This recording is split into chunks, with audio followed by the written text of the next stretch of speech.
Bwana Yesu asifiwe, mtumishi wa Bwana.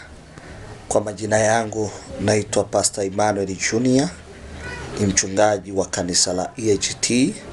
Napatikana katika mkoa wa Mara, wilaya ya Tarime, mji mdogo wa Silari, kata Kicheri, kitongoji cha Buhemba. Kwa hiyo ninahubiri hapo. Namshukuru Mungu na ninapenda tujifunze somo ambalo linaitwa silaha 7 nyeti za shetani kuwa uungu ndani ya Mkristo. Hebu ngoja niombe. Mtakatifu mwema, uishi milele, asante kwa ajili ya ibada hii. Mtumishi wako ninakwenda kunena na mtoto wako huyu anaenda kusikiliza.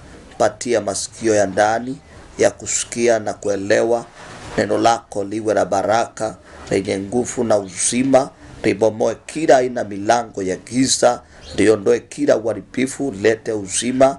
Neema yako imfunike, mkomboe, damu yako imsafishe na nguvu zako, katika jina la Yesu Kristo, amen.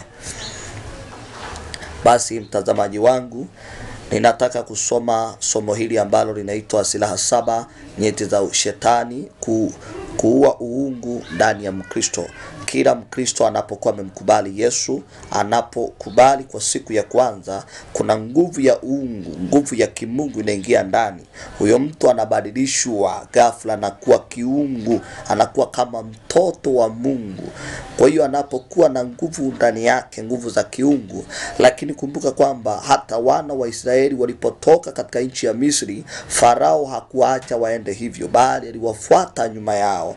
Lengo lake, alitaka kuwa ule uungu ndani yao, maana walimfanya mambo mabaya, wakamfanyia mambo ambayo hakutegemea. Sikiliza, kuna haya mambo 7 na Mithali,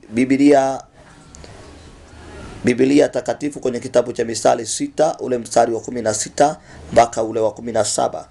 Biblia, hebu soma kwenye kitabu cha Mithali 6 ule mstari wa 16 mpaka ule wa 17.